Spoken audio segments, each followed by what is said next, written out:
Bismillahirrohmanirrohim. Assalomu alaykum aziz dindoshlar.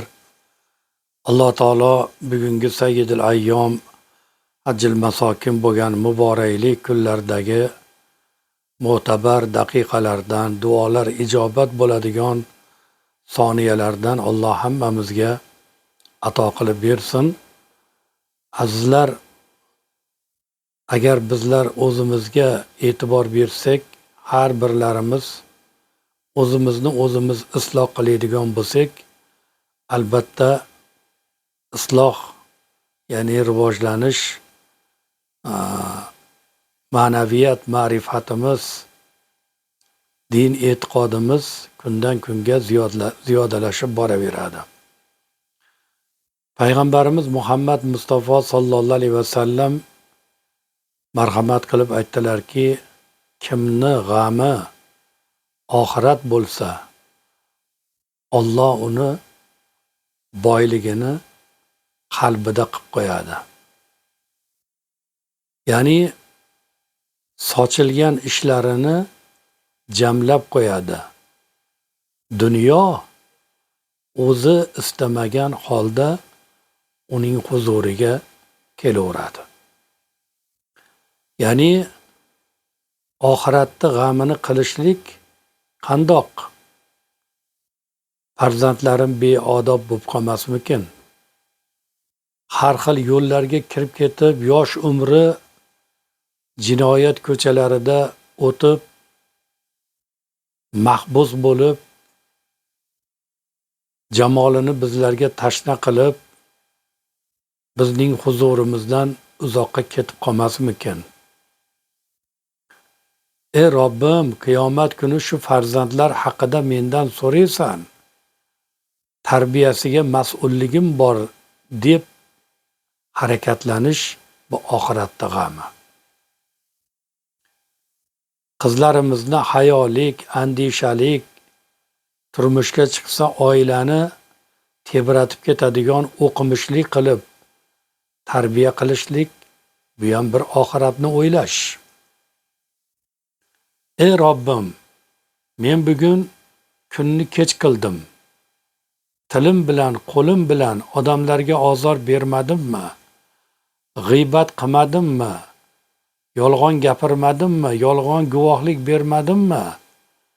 deb o'zini o'zi taftish qilishligi, bu ham oxiratni g'ami bo'ladi. Birovdan qarz olib muddatini o'tkazib yubormadimmi? Berdimmi, bermadimmi? Eltib berishim kerak degan g'am ham oxiratda g'ami bo'ladi. Bu odam shunday g'am qilib yuraversa, sochilib ketgan ishlarini Alloh bir joyga jamlab beradida, uni boyligini qalbida qilib qo'yadiki, qalbi to'q bo'ladi. O'zimizni o'zbekona lutfda aytsak, nazari past bo'lmaydi, nazari to'q bo'ladi.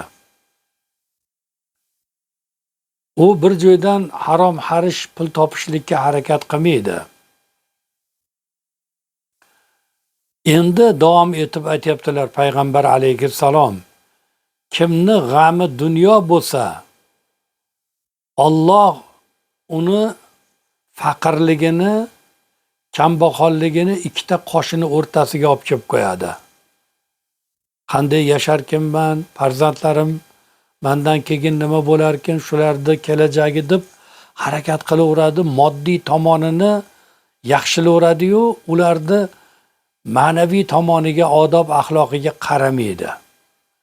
Ana endi Alloh bu bandani ishini to'zg'itib tashlaydi. Hali u yoqda muammo, hali qizinikida muammo, qudasi kelib nolayapti, qizingiz beodob ekan, kelin ketib qolgan, o'g'liga borgani olgani borsa, o'g'lingiz beodob ekan, urar ekan, so'kar ekan va hokazo.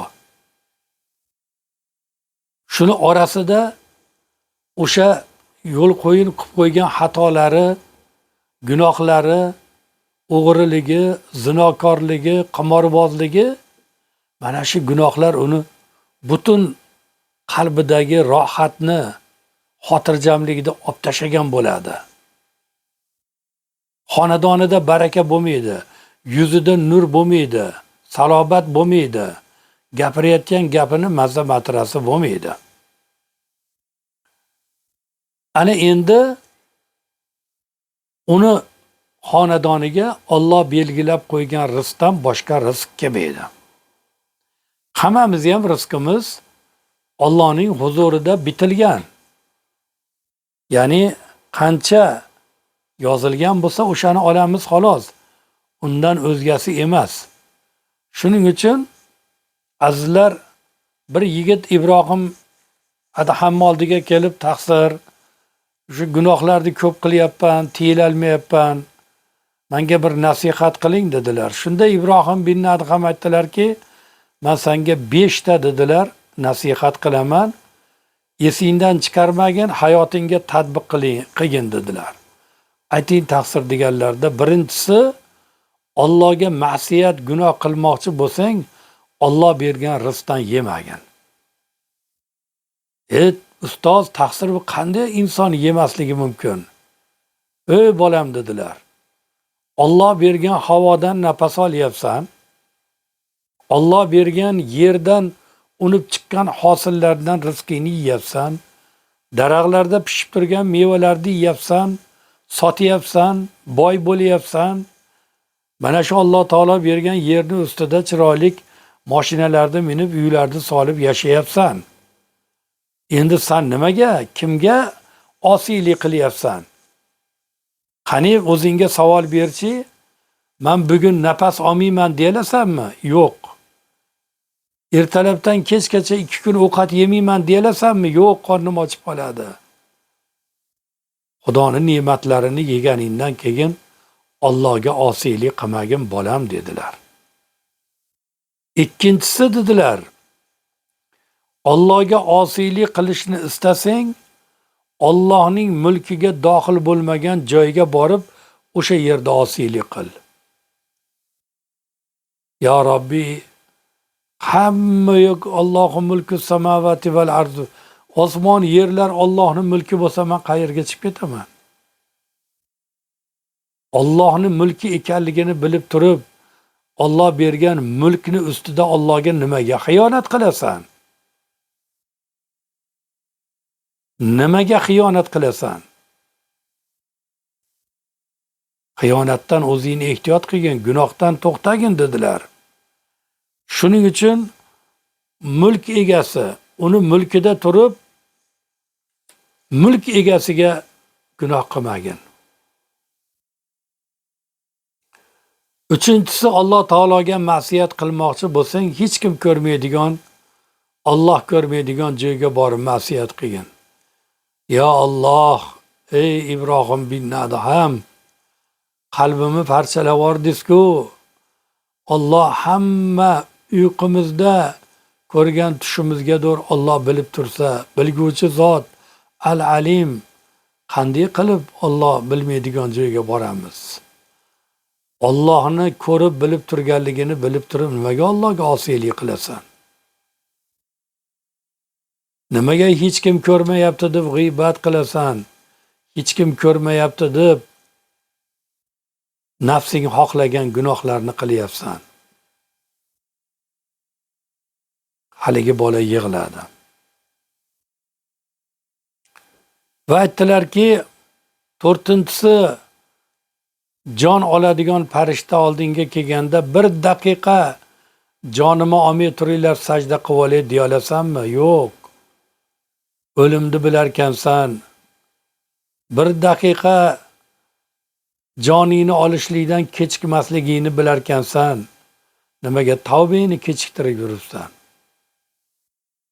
Nimaga g'ururing yo'l qo'ymaydi, kibring yo'l qo'ymaydi? Kimlarnidir g'iybat qilgansan, borib kechirim so'rab tavbangni mukammal qilmaysan. Bolam, sen kimsan? Avvaling suv, oxiring qabrning ichida bir chelak axlat. Allohning huzuriga borganda jannat yo do'zaxga borishligingni bilmaysan-u, dunyoda mana shu gunohlarni qilasanmi bolam dedilar. Beshinchisini aytaymi? Beshinchisi jahannam pozbonlari seni jahannamga olib ketayotgan vaqtida ularga bormayman deb ayta olasanmi? Aytolmayman. Jahannamga bormayman deb ayta olmas ekansan. Jahannamga qulashligini bilar ekansan. Nimaga dunyoda jahannamga loyiq bo'lgan ishlarni qilyapsan? Nimaga boryapsan bugun? Hali yigit yig'lab, mani kechiring taqsir. Albatta nasihatlaringizga amal qilaman. Haqqimga duo qiling deb Ibrohim bin Adhamni duolarini olib ketgan ekanlar. Aytilingan hadislar hukmingizga havola. Aql, fahmi, farosat bilan o'lchab, oxiratni o'ylab, farzandlarimizni tarbiyasi, xonadonlarimizni obodligi uchun harakatlansak, demak siz bilan biz oxiratda g'amida turibmiz. Bu oxiratda g'amida yurishlikni o'zi ibodat ekanligi hammamizga ma'lum bo'lib turibdi. Assalomu alaykum va rahmatullohi va barakotuh.